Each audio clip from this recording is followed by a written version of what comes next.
cada um tem que se defender, já que o Estado não dá segurança a ninguém. Olha, na linha do olho por olho, em curto tempo todos estarão cegos.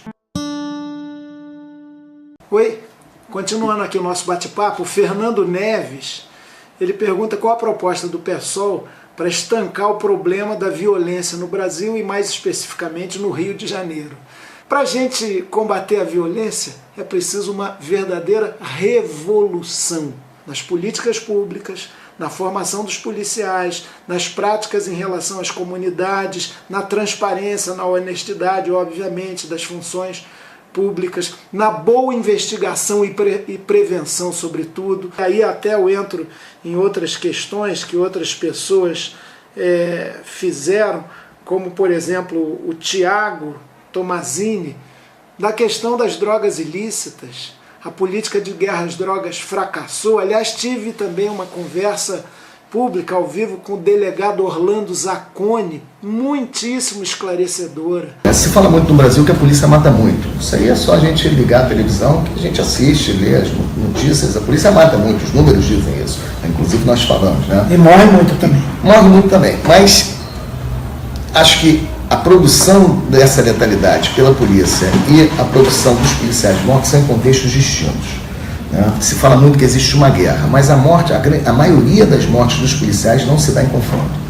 A maioria da morte dos policiais se dá em situações de latrocínio. Isso já tem, inclusive já foi indicado pelo próprio diretor da Divisão de Homicídios do Rio de Janeiro. São situações onde a pessoa vai ser assaltada e, sendo identificado portando uma arma como policial, ele é morto. Isso vai nos abrir um debate político para que a necessidade de nós não distribuirmos porte de arma para todo mundo, porque a chance de uma pessoa morrer num assalto portando uma arma é muito maior do que uma pessoa desarmada. Então, acho que eu tenho colocado isso no sentido de que nós não podemos mais reforçar o discurso da guerra. Não existe uma guerra que está matando policiais e está matando moradores de comunidade. Até porque essa grande letalidade dos autos de resistência, muitas das vezes também não são letalidades em confronto, não. São ações orquestradas na forma de massacres, operações Troia, e coisas que a gente tem que ir mais a fundo para entender. O que eu acho que é interessante ver nisso tudo é que a gente sempre fala muito que essas mortes são provocadas por policiais como se o problema fosse as agências policiais. E na tese do doutorado eu fui ter um olhar sobre outras agências que participam de uma política de extermínio. E por que uma política de extermínio? Essas mortes provocadas pelas ações policiais estão dentro ou fora do direito? Essa é uma grande questão. E com o arquivamento do auto de resistência, o auto de resistência é uma forma jurídica, um inquérito. Um promotor de justiça pede o arquivamento e o juiz arquiva. Nesse momento, o Estado brasileiro está dizendo que essa letalidade está conforme a lei, que ela não é contrária ao direito, que era uma letalidade legal. Então, repare, essa grande letalidade, ela não é só um desvio de conduta de um policial mal preparado, mal treinado. Nós temos uma política de Estado no Brasil que contempla essa letalidade como uma letalidade conforme a lei.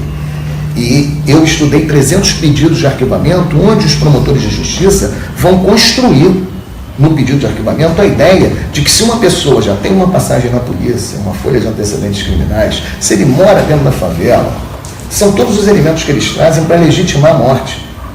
Então, muitos colocam que a ação ocorreu em comunidade favelada, onde constantemente tem troca de tiros entre a polícia e bandido. O que o promotor está dizendo? Que quando o policial mata dentro da favela, ele está muito mais legitimado do que quando ele mata fora da favela. E toda essa informação que chega desse mundo jurídico, que recebe altos salários, diferente do policial que está lá na base operando essa política. O policial recebe essas informações e ele passa a operar essa política que é cruel para o policial. Por que cruel? Se tudo der certo e aquele que morreu for ostentado como um criminoso perigoso, um traficante, ele vai ganhar medalha, vai ser aplaudido pela sociedade. Agora, se não for possível a construção do morto como inimigo, aí ele vai preso. Foi o que aconteceu no caso Amarildo.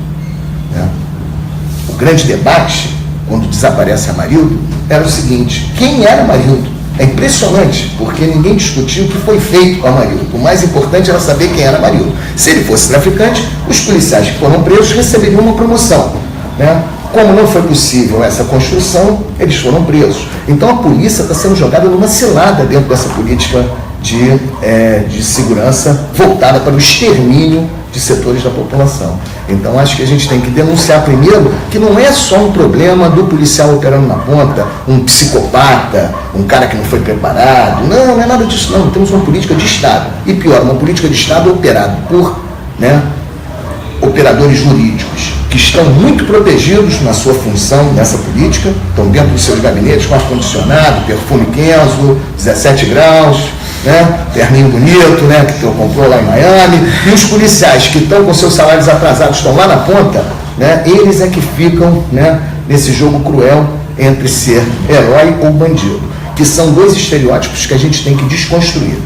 Hoje, no campo da esquerda, se trabalha muito a ideia de que o policial é bandido. A polícia é violento e corrupto.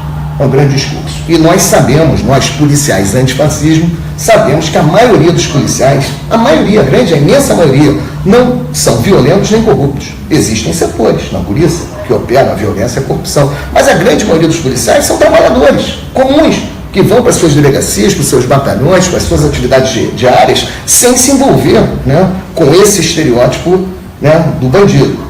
Ao mesmo tempo, à direita se constrói um outro estereótipo do policial que é pior do que esse do bandido. O policial herói. Aquele que pode dar sua vida, justiceiro, que vai entregar sua vida pela sociedade. Não. Então nós, no movimento policiais antifascismo, estamos tentando construir o policial como trabalhador. Enfim, propostas existem e elas precisam ser encaminhadas sob pena da gente ficar enxugando gelo e girando em torno de nós mesmos sem encontrar uma solução para isso. Agora, eu sempre insisto nisso, o lado individual, Não há uma boa proposta que não comece por ser vivida por mim mesmo, por cada um de nós. Então a gente tem que aprender a nos pacificarmos internamente, o que não significa passividade, nem florezinhas, mas a gente ter o espírito dessa paz, que não existe sem justiça. Ter o espírito da justiça e da paz para construir nas relações do cotidiano, porque tem violência em casa, tem violência no local de trabalho, tem violência na vizinhança, tem violência na condução, tem violência nos espaços de lazer, é ou não é? A grosseria, a agressividade, a estupidez, o individualismo, tudo isso também é algo a ser enfrentado.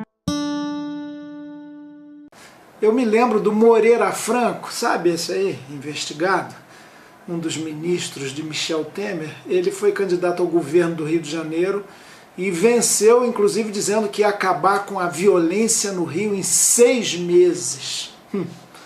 Claro que isso era uma mentira demagógica que teve resultado eleitoral. Nós não vamos estancar a violência da noite para o dia.